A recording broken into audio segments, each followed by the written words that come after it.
La spécialisation achat et supply chain se scinde, comme son nom l'indique, en deux spé distincts mais complémentaires.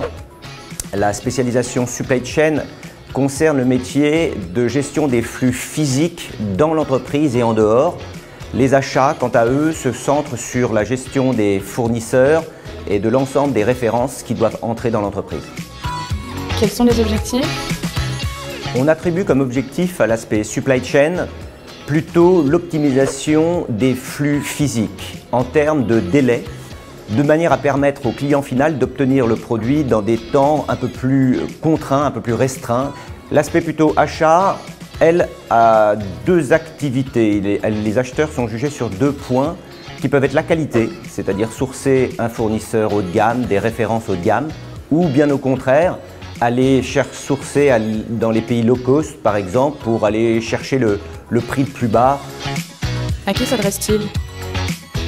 Tout le monde, en effet, peut intégrer l'aspect achat et supply chain. Toutefois, il faut avoir conscience de l'écart que génèrent ces deux aspects, puisque les achats sont très proches de la science de la négociation, du commerce, mais l'aspect supply chain, elle, est un petit peu ambivalente, c'est qu'elle intègre beaucoup de mathématiques générales, des dérivés, de manière à obtenir une certaine modélisation de l'entreprise, auquel cas il faut être sensible, je dirais, à cette ambivalence. Quels sont les atouts?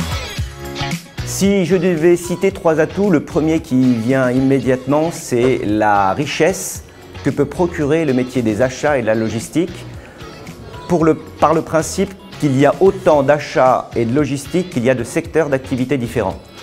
Au fond, il y a véritablement chaussure à son pied pour à peu près tout étudiant qui rêve d'un secteur d'activité particulier. Le second atout, c'est les salaires. Les salaires sont encore bien d'un bon niveau par rapport à la moyenne de beaucoup d'autres secteurs d'activité. Cela est dû au fait que nous sommes encore en position de force par rapport à la courbe offre-demande. Ce qui engendre le troisième atout, c'est l'absence de chômage dans le secteur d'activité. Et après le master? Il y a vraiment deux pans d'activité qui se distinguent très aisément. Le pôle achat. Lorsque vous devenez acheteur, vous avez deux grandes activités porteuses.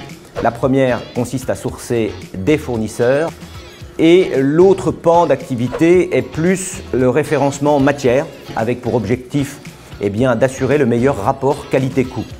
Côté supply chain, la supply chain étant plus étendue, il y a beaucoup plus de métiers qu'il n'y paraît. Les premiers métiers, c'est tout ce qui est approvisionnement. Il y a ensuite toutes les phases de distribution. Il y a aussi maintenant beaucoup de services après-vente à cause de la montée du e-commerce dans la supply chain. Et maintenant, il y a tout un pan de métiers qui est en train d'éclore, à savoir tout ce qui traite de l'économie circulaire. Un dernier mot?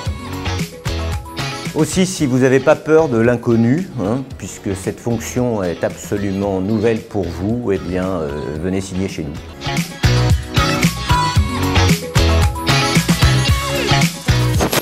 À deux grandes fonctions qui centrent à peu près les... On la refait. À partir d'agrafes. Et ça a été ses cours pour toute l'année. Non, je dis n'importe quoi. C'était mieux le premier. C'est con que c'est dit son nom.